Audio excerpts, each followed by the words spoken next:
Дами и господа, за мен е чест да имам възможност да говоря на този, може би, най-висок национален форум на земеделците. Благодаря на организаторите за тази възможност и на Българската ветроенергийна асоциация, която ми даде възможност да се обърна към земеделския сектор тук. Като една, всъщност, най-важната част от българската икономика, гръбнака на българската икономика, която е създадена с вашия труд. И се отдаем, защото всички виждаме трудностите, пред които сте изправени. Въпреки ширещите се общо взето дезинформация в нашето общество, че България едва ли не затрупана от вятърни генератори, истината е доста по-прозаична. Имаме около 320 ветрогенератори, построени преди около 20 на години, които произвеждат в момента около 5% от комплексната електроенергия в страната на обща мощност и с обща мощност малко над 700 мегаватта. За сравнение, само ще ви кажа, че всъщност, да кажем с Гърция, която е една съседна държава с горе-долу сходна икономика и площ, има инсталирани 7 пъти повече ветроенергийни съоръжения, 7 пъти по-голяма мощност. Има над 2000 ветрогенератори, които работят и произвеждат над 4600 мегаватта електроенергия от вятър. Както виждате, това за постигането всъщност на реалните цели, които нашата държава си е поставила, за постигане на инсталирана мощност и неутрална икономика, заложените цели изискват всъщност да достигнем до над 11 гигавата фотоволтаични централи и над 5 гигавата ветроенергийни мощности. Като допълнително 3 гигавата се планират в морето, които в момента не ни касаят. Но за да постигнем това, всъщност ние трябва, виждате колко много да удвоим и утроим нашата инсталирана мощност. Къде това може да стане? Това може да стане само в регионите, където всъщност съществува такъв потенциал, където вятъра е над средната норма. Това е обозначено с червен цвят на тази карта. Именно поради тези причини в тези области на България и в момента са концентрирани изградените вече вятърни паркове и всъщност те не са толкова много, както вече казах, са 320 ветрогенератори, основно в областите Добрич и Бургас. Като в останалата част на страната има единични съоръжения, които не могат да бъдат разглеждани на практика като съществена част от производството на електроенергия в момента. Кога това се е случило? Исторически, първата турбина в България, вятърна турбина, е изградена в 2004 година. Това е истината. От тогава до ден днешен имаме на практика 20 годишен опит. Ние можем да си направим поуките, да си извлечем за нас изводите от този период. Те са много очевидни. През 2010 година имаме голям бум, след това имаме на практика голямо спадане и през 2013 година на практика замира този сектор от нашата икономика. И от тогава до ден днешен на практика няма изграден нито един съществено голям проект в вятърната енергетика. Защо сега има отново ренесанс? Какво налага това? Защо е тази необходимост от ускорено внедряване на вятърни електроцентрали? Причината е преди всичко, както във всичко друго, икономическа. Развитието на технологията за производство на електроенергия от вятъра позволява без суровина да бъде произведена електроенергия с много ниска себестойност. Това е прави конкурентна на международните пазари. От друга страна, нашето население, както разбрахме от предходно говорящите, нараства с около 200 000 на ден на планетата. Това предпоставя въпроса за необходимост от електроенергия. Всички имаме телефони, таблети, електроуреди. Тяхното прилагане, да не говорим за електромобили, то нараства с прогресия, т.е. не лавинообразно, прогресивно, с големи темпове.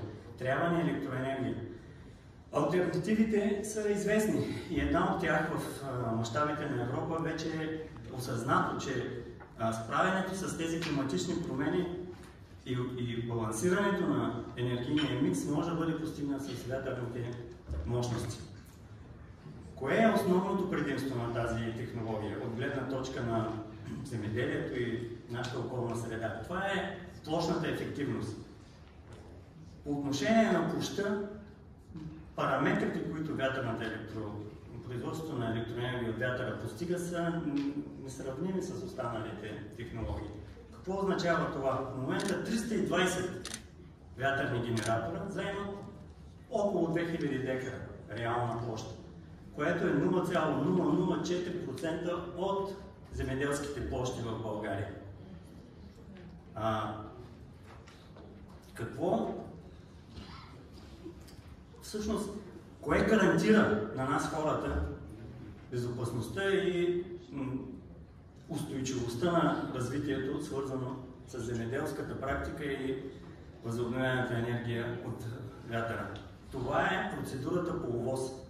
Ние в България често казваме, закона е дупка в полето, врата в полето и такива банални изрази. На практика България има синхронизирано законодателство с европейските държави по отношение на процедурата по оценка на въздействието върху околната среда. Допълнително към това, основните финансиращи банки, които са изключително сериозни в това направление, поставят равни условия пред държавите членки, включително и България, за финансиране на такива проекти. И моята роля и често пъти изследвания са съществена част. Освен това, чест въпрос е обсъждането на хумусния слой. При изкупните дейности хумусният слой се депонира и ако има удобни терени за рехабилитация, за възстановяване, той се използва в територията или в района на изграждане на проекта. Ако такива територии, където могат да усвоят хумусния слой, липсват, хумусния слой се депозира за дългосрочно съхранение в специални депа, обособени и гарантирани от закона, от специална наредба за съхранение на хумуса, за опазване на хумуса на България. Всъщност тук най-интересната тема и моята презентация беше базирана на много слайдове в това направление, но ние имаме много ограничено време, а и обяда, както знаем, е съществено важен. Ние имаме данни от над 20 години систематичен мониторинг в област с 114 действащи към момента ветрогенератори. Всички изследвания, за да не бъда дългословен и обилен в факти, всички изследвания, наблюдения показват, че флуктуациите в численостите на видовете, броя видове, тяхните числености птици не кореспондират, не корелират, не са свързани с периода на изграждане и преди изграждане на вятърните паркове. Няма такива данни за това. Като съществени въздействия, ние оценяме естествените местообитания, а земеделските земи, които тук са показани отдолу, имат най-ниска степен на въздействие, особено тези земеделски земи, които наричаме или са класифицирани като неполивни земеделски полета. Такива неполивни земеделски земи, това е категория, която просто използвам на готово, са 25% от територията на България. Тоест това са териториите, които сме установили с най-ниско индекс на биологично разнообразие, с най-ниска степен на въздействие от вятърните генератори. Никой не твърди, че няма въздействие. То в рамките на популациите ние сме го оценили, но то е най-ниско именно в тези земи. Така че като възможности те предоставят всъщност най-добри възможности за развитие на вятърната енергетика в България. Често срещана тема и дискусии по повод на пчелите. Пчеларството е един допълнителен доход на земеделските стопани и освен преки ползи чрез добива и продажбата на мед, то осигурява опрашването, задължителната база на увеличаване на добивите в земеделските земи. И според данните, които официално регистъра на пчелните на пчелните производители, на пчеларите в България дава, показва, че най-голям процент, над 4000 пчелина от 20 000, от 26 са разположени точно в областите с най-висок брой вятърни генератори към момента.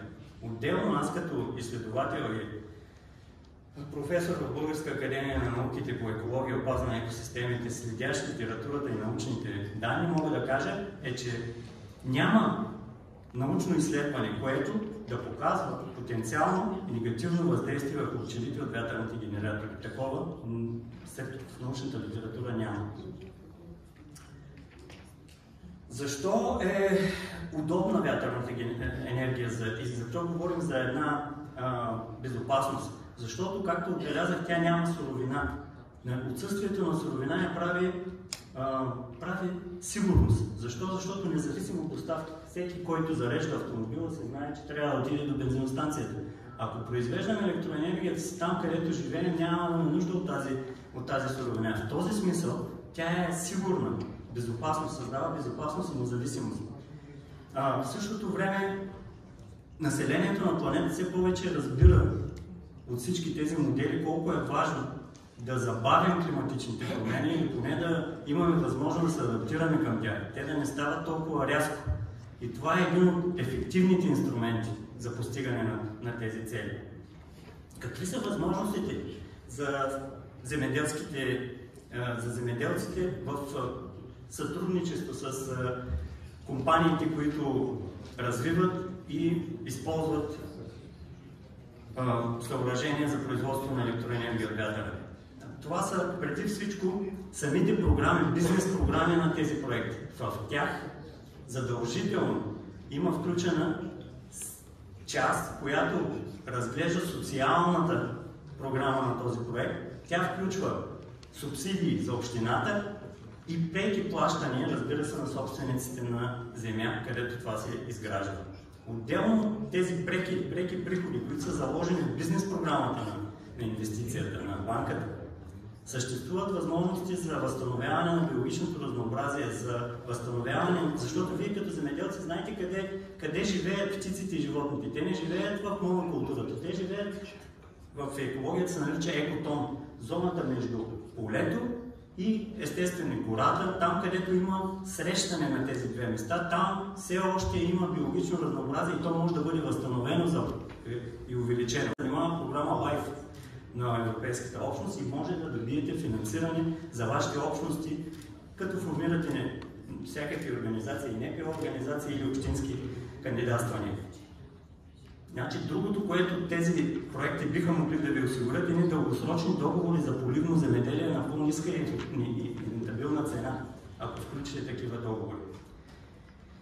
И в заключение, разбира се, се надявам, че за тези 10 минути, което е изключително малко време и за съжаление точно преди обяда е трудно да бъдем концентрирани, аз се надявам, че съм ви дал достатъчно идеи и за размисъл и за предложения, за обсъждане, за възможности, които набелязах.